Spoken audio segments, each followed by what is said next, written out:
Hey, I mentioned it in the last lesson, and it's true. This is more vocabulary. These first two lessons are all about the vocabulary for the chapter, so learn these words well.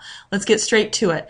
First word is transversal. This is probably a new word for most of you, so let me clarify while here what it means. Transversal in math, let's say you've got just a couple lines sitting on the page, minding their own business, and you want to draw these on your own paper. In fact, I hope you have some colored pencils or highlighters for this lesson. They'll really come in handy. If you don't, pause the video now and go grab some. But let's say you've got these two lines and they're just sitting on the page here, and then all of a sudden this third line comes barreling through and crosses over both of those two lines.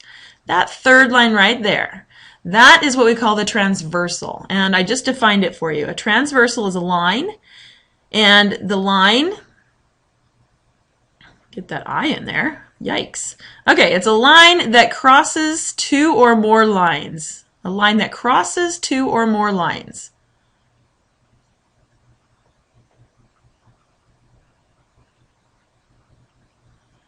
So what's the big deal about a transversal? Why do we care about some line crossing over other lines? Well, it's because it forms angles. Now, because that line was drawn in, these 4 angles here around this point, and then down here below around this point, we've actually got 8 angles total because that line came through.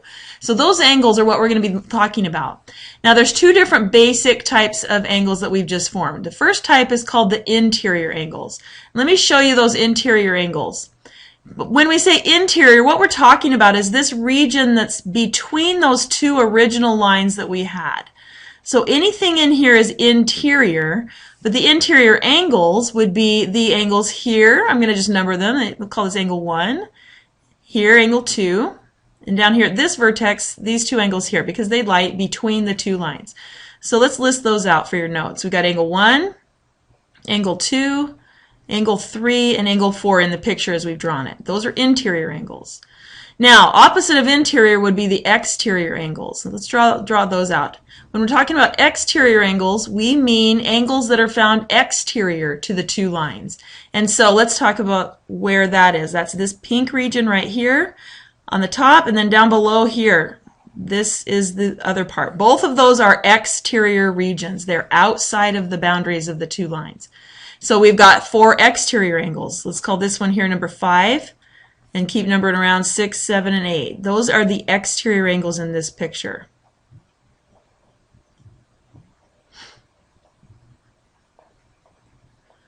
All right, so we've got transversal, that's the line that crosses through, and then it forms the interior angles between the lines and the exterior angles on the outside of the lines.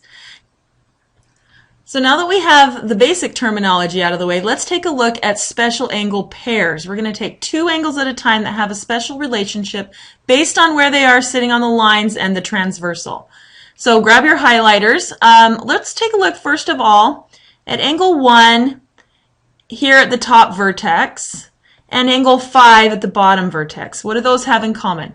Those are examples of corresponding angles because they both sit in the same relative position. Even though they're on a different vertex, they're still in the same basic position, both in the upper left-hand corner.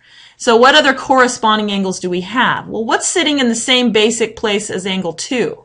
Down at this one, that would be angle 6. So angle 2 and angle 6 are corresponding angles. And the same goes with angle 4. Angle 4 is in a corresponding position with angle 8. And of course, finally, we've got angle 3 sitting in a corresponding position with angle 7. So if you're asked to list corresponding angles, you would do them in pairs. You'd say like angle 1 and angle 5. Let's list them all here. We've got angle 2. We paired that with angle 6. Angle 4 with angle 8.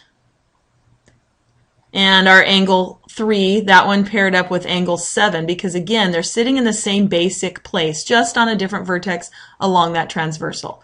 That's corresponding angles. Now, when we take a look at consecutive or same side interior angles, and I'm going to tell you guys, different books will use different words for this. Some books will call it consecutive, and some will call it same side, both interior angles. But I like same side. It just seems to make more sense when you look at the picture what same side means. Your book, however, does call them consecutive angles. Both are correct. You can use either one. All right, so We know what interior angles are. These are these angles down in between the two lines, but what does it mean to be same side? Well, same side interior angles means that we are taking angles, one at each vertex, interior angles that are on the same side of the transversal, like angle 4 and angle 5 are both on the left side of the transversal. And so that would be one pair. Another pair would be angle 3 on the same side of the transversal with angle 6. And again, they're both interiors. So that would be my pairings. I would say angle 4 and angle 5 are same side interior. And I would say angle 3 and angle 6 are same side interior. So can you guess what same side exterior are, or consecutive exterior? Well, those are the same idea. They're going to be on the same side of the transversal, but on the exterior angles. So angle 1 was an exterior angle. What's on the same side down here and exterior? That's going to be angle 8. Angle 1 with angle 8, and then we would take angle 2 is on the exterior, and on the same side down on the other vertex, it's angle 7. So that's our pairs of same side exterior angles. Angle 1 with angle 8, and angle 2 with angle 7. Alrighty, so what does alternate mean? If it's not same side, instead it's alternate, you might guess that's just that I'm on different sides of the transversal, alternate sides. So if I'm alternate interior, I'm on the interior. Here's angle 4 on the interior. I need to go to the other side of the transversal, stay on the interior to find angle 6. That's its alternate interior angle. And angle 3, that's another interior. What's alternate interior with angle 3? It's going to be angle 5. On different sides of the transversal that are interior angles. You want to write those down. 4 and 6. And 3 and 5. Now that's just for these pictures. You're not going to memorize these numbers because it will change depending on how somebody's labeled their picture. You just need to get their positions figured out. So see if you can do the alternate exterior angles. This is a good chance for you to see if you're understanding this. So I'd pause the video and come back and see how you did. Highlight the alternate exterior angle pairs. Okay, let's do a check. One of the exterior angles is angle 1. Did you come down to the other vertex on the alternate or other side and get angle 7 paired with it? If you did, you're right. And hopefully that also meant that you got angle 2, exterior angle 2, paired up with exterior angle 8 on the alternate side, those alternate exteriors. So we got 1 with 7, and we've got angle 2 with angle 8. Okay, now as we look at this first example, I want you to notice something. When you look at this, which line is the transversal? Which line is actually crossing through the other lines? The picture's kind of rotated if you compare it to the examples we saw before. You just need to keep in mind that C is the transversal, so these 4 angles inside the lines are our interiors, and out here with angle 4 and 1, those are exterior, and on the other side, angle 7 and 6 are exterior. Let's see if we can classify these according to their positions. All right, our first one is angle 1 and angle 5. Let's take a look at where those are. Angle 1 and angle 5. Those two angles are on different vertices, and I'm noticing they are in basically the same place. You notice that angle 1's down in the lower left-hand corner, and over on the other vertex, angle 5's in the same lower left-hand corner. These are corresponding angles. Angle 1 and angle 5 correspond, and there are abbreviations I'm going to let you use. Here's your abbreviation for corresponding angles. It's pretty standard.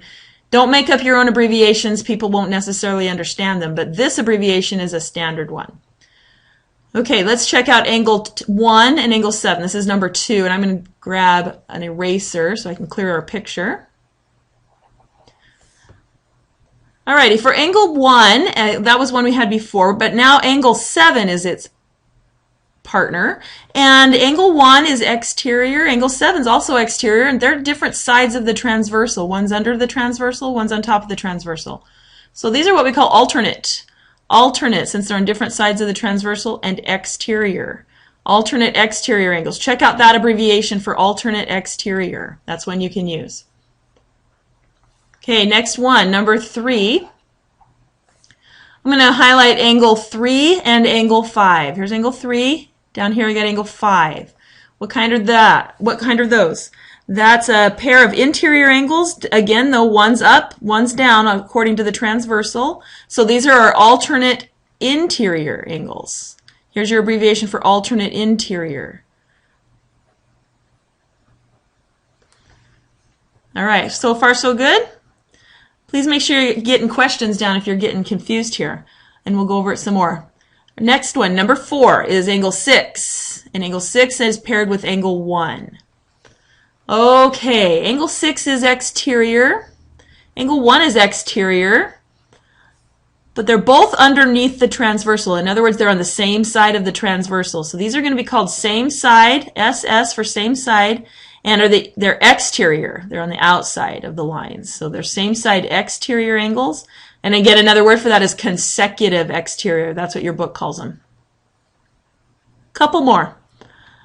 Angle 3 and angle 7. All right, angle 3 and angle 7. So these are on the same side of the transversal also. And, well, notice that angle 3, though, is interior and angle 7 is exterior. So I can't call them same side interior, but I can't call them same side exterior either. What are they? All right, don't forget your first one. This is actually, if you look at the two vertices, angle 3 and angle 7 have the same basic position on that vertex. So they are corresponding angles here. They're both in the same basic place. I would call that the upper right-hand corner. So these are, again, corresponding. We had that answer before. Here's another example of corresponding angles. And we've got one more. Well, I've got one more. You guys have some to try on your own and see if you're getting this. We got angle 4 and angle 2. Alrighty, so angle 4 and angle 2. Oh, that's weird. Angle 4 and angle 2. This is a trick question, you guys. This isn't even one of the new terms we have. This is an old one. Do you guys recognize this one? I'm not going to use any of my new terms unless I have one angle at each vertex. So I want one from this set, and I want one from this set. If they're both from the same set, then this is just two lines that have crossed. What are angle 4 and angle 2? Those are our old friends, the vertical angles. So that's our answer here. We would just call these vertical angles. All right. Don't be fooled by those. You might see another one coming up. Try these, and we'll see how you understand it.